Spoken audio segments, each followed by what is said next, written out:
Yo hey guys, what's up? This is Yadhuvir Singh, and today with us we have a really beautiful guest, a really sweet woman, and a really amazing healer. An awesome friend, Sonja. Sonja, could you please introduce yourself? Hello everyone, I'm Sonja, I'm 23 years old and I live in Austria. I spent the last years traveling and before that I was a model. And I'm still doing sometimes model jobs but with less pressure, a lot less pressure from myself. And I'm on my way to find myself, be myself, uncover all the layers that I put on myself during my life. And I'm very happy to be invited to be here. That is really beautiful. Okay, so I have a question. My first question would be, you see, me personally and the most of the guys who are following me or probably who are seeing this video, they can relate with it, that we have grown up in a sexually suppressed culture, because of which we don't like some aspects about ourselves. So when it comes to men, they want to be really masculine. I'm not saying it's wrong, but they're denying their feminine part. So why do you think men consider their feminine energy as a weakness? Why do you think it is difficult for some men to own their feminine energy?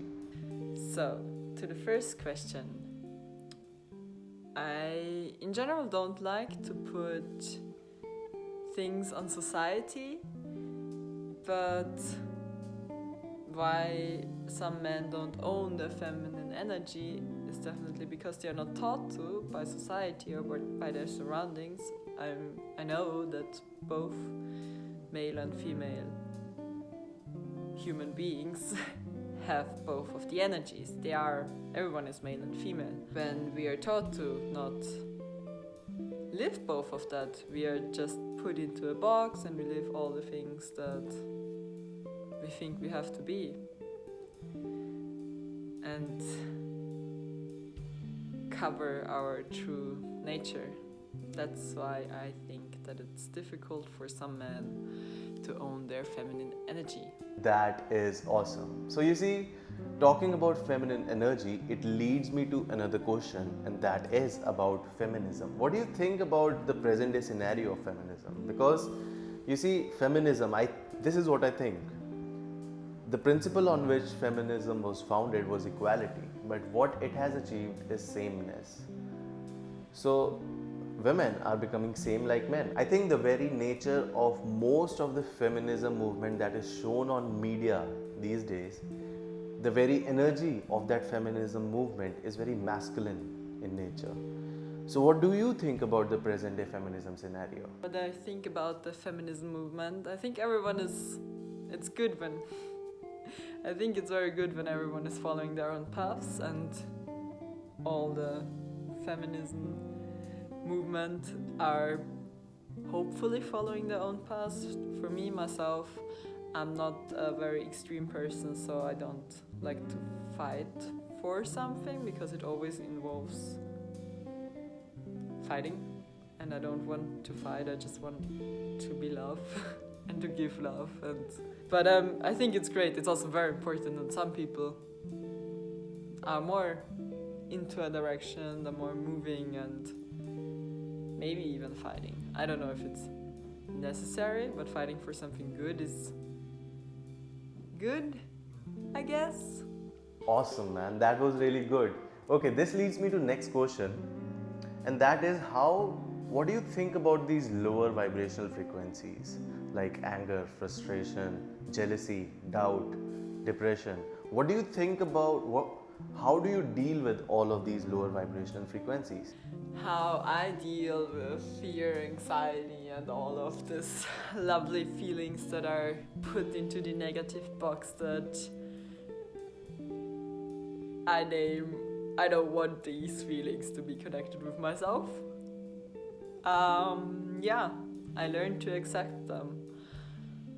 Because as long as I resist them, they persist. It's a very old saying, or at least I know it for a long time.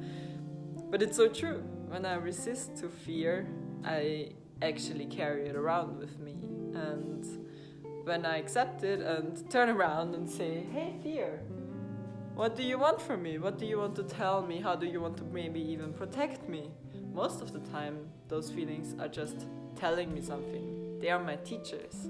So I want to appreciate them and acknowledge them. They are there, and make them my teachers so I can learn about myself. When I feel fear of doing something, then in the first moment I'm like, I don't want to do it. But then I know I have to do it. If it's not harming myself or anyone else, but if it's just meeting a person or doing a retreat like I will do in September, a silent retreat, my first silent retreat or retreat ever, to be honest. Most of the time I just volunteered in projects and things were happening around me, but I was always working there. But for me, being a participant is very new, so I'm very much looking forward to that. Yeah, basically my answer is accept them. Make them my teachers. Now that is really thought-provoking.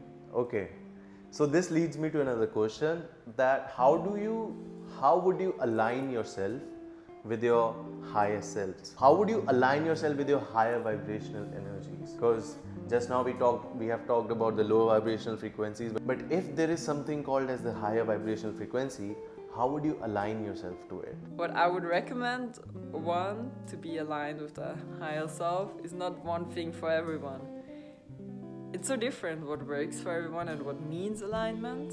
But what I would recommend for everyone is to listen to the intuition, to learn to listen to this quiet voice of the heart, of the belly, the gut feeling, so to say, and learn to listen to it and to follow it, because most of the time it's right. Or actually for me, every time it was right, even if my head is telling me something else, and when I follow my head, then in so many cases I knew it before, okay, this is not going to work.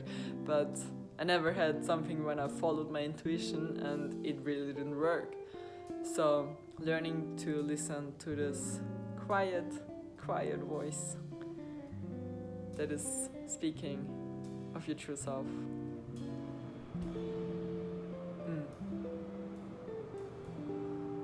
That was crazy, man. That was really amazing. But you see, from here only springs the another question, that sometimes not every day is going to be the same day. You see, we feel different emotions during different parts of the day. So sometimes you're not satisfied with what you're feeling at the moment. How do you deal with dissatisfaction? Probably there were some situations or moments that you never liked, you're dissatisfied with it. How do you deal with that? How I deal with dissatisfaction. For me, it's very similar to the negative feelings, to make them my teachers, to learn, to look at it, why am I dissatisfied, what happened, what is happening, what can I learn from it, and how can I make something good out of it. I'm always looking to find something good.